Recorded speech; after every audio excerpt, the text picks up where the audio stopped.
Alrighty, folks, welcome back to another episode of Carter Wajenko Fishing. Right now, I currently have no idea if this mic is working or not. I'm going to find out when I get back to the dorms. But regardless, today we are doing top 5 co-angler baits. So the past 2 years, fished a lot as a co-angler, and I learned a lot that what you have confidence in as far as baits is going to be the way to go. Obviously, if you guys watched my last video, you learned spinning rods are very important in the back of the boat. But these are my 5 main baits that I'm going to throw in the back of the boat, and let's get started.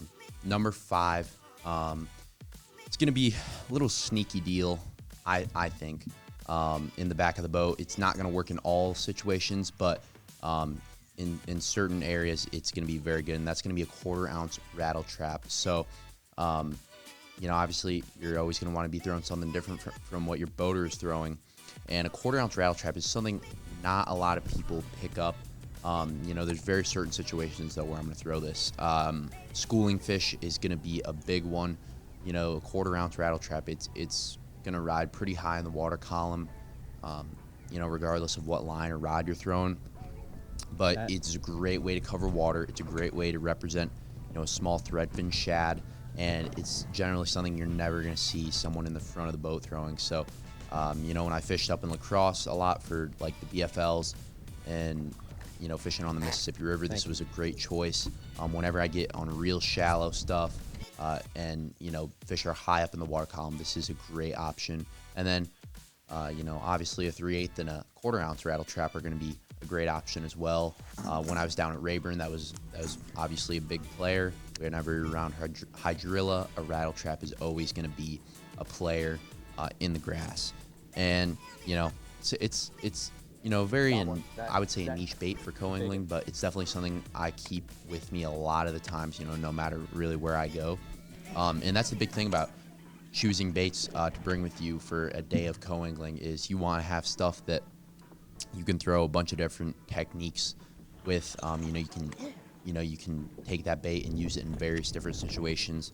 And that's why, as you guys can see here, I got a lot of soft plastics because they're multi-purpose, and you can fish them in a lot of different techniques. But number 4 is going to be a swim jig, another bait to cover water, and also another bait that you're really not going to see a lot of guys throwing up in the front of the boat. I feel like throwing a swim jig, especially, the way I like to throw it, is not really a very popular technique, but it's caught a ton of fish for me in the back of the boat. This is an evergreen grass ripper, so it's pretty much just a lighter wire swim jig, and then I got an easy shiner on the back, or any little paddle tail swim bait like that with just a small tail is going to be great. This is like kind of what I would consider like a finesse swim jig, and I got it in a 1/4 ounce version. That's really my favorite size to throw because, I'll put it on lighter line, like 14 to 12, and I'll, creep this through the grass, and I can throw it in a lot of different situations. I can throw it around rock, wood, but mainly I'm going to use this around grass, just like that rattle trap, and use it to cover water, but at the same time, I'm reeling it real slow, and, it gets a lot of those finicky fish that your boater might go over. Gets a lot of those fish to bite for sure. But yeah, this is a great bait, especially if y'all are fishing with somebody that's going shallow. Great bait to choose. Next is going to be a brush hog or any kind of creature style bait, especially smaller profile. This is a mid-sized brush hog, so it's kind of getting up there for something I would throw in the back of the boat. But the reason I love bringing brush hogs with me on the boat is because there's so many ways that you can fish this. Mainly if I'm fishing shallow, I'm going to throw this on a Texas rig. I love to flip this on like a 3/16 or a 1/4 ounce weight. It's a little bit smaller profile. Baby brush hog is another really good one, even smaller profile. It's great bait to flip. And then when you go out deep, I'll love throwing this on a Carolina rig. This, a brush hog is a staple for throwing as a Carolina rig. And then when you get in a pinch, you can cut this bait in half and use it as jig trailer. There's a lot of different things you can do with it, and it gets bit pretty much anywhere you're going to go, whether you're fishing clear water, dirty water, deep, shallow, this bait gets bit. And that's the biggest thing. You want to bring baits obviously they're confident in, but that, you know, are going to get bit in various different situations. You know, that's why I like this kind of bait, because you can throw it deep, you can throw it shallow, just depending on how you rig it. Second, number 2 is going to be this is a Robo Worm, but any kind of, you know, 6-inch soft drop shot worm. Now that they bought FLW. This is a fat, 6-inch fat straight tail Robo Worm. You know, there's mainly like 2-3 different colors that I like to throw. What I got with me right here is Margarita Mutilator. That was, you know, fish catcher for me down on Rayburn these past couple weeks. But this bait, I'm telling you, really anywhere you go in the country, they are going to bite this, especially this color, like this or Morning Dawn.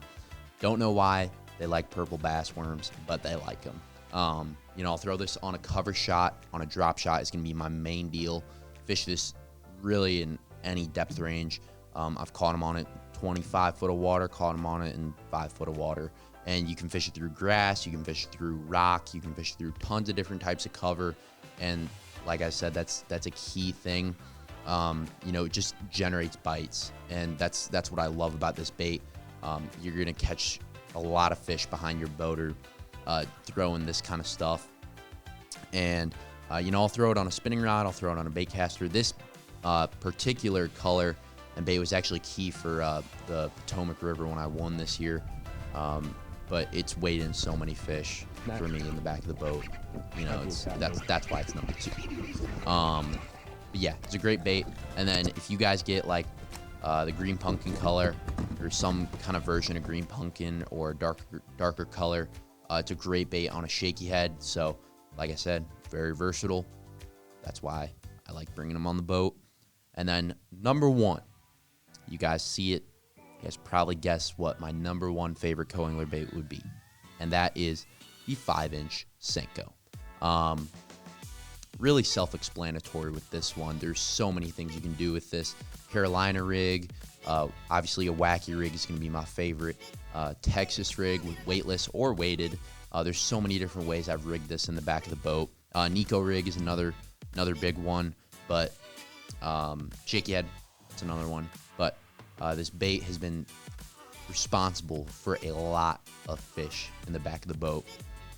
I always, you know, pretty much anywhere I go, unless I'm fishing like the St. Lawrence River, I'm going to carry several bags of these bad boys with me.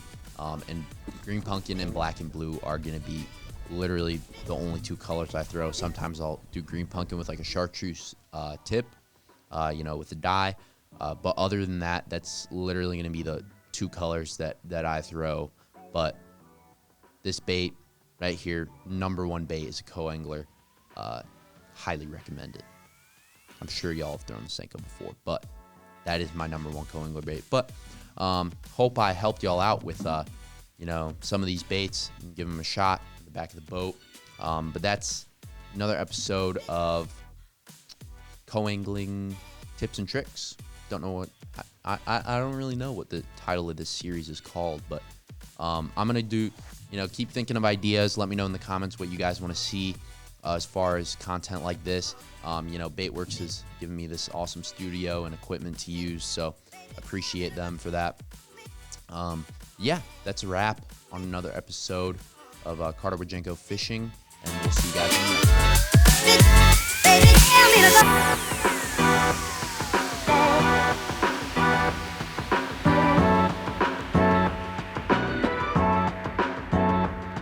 next.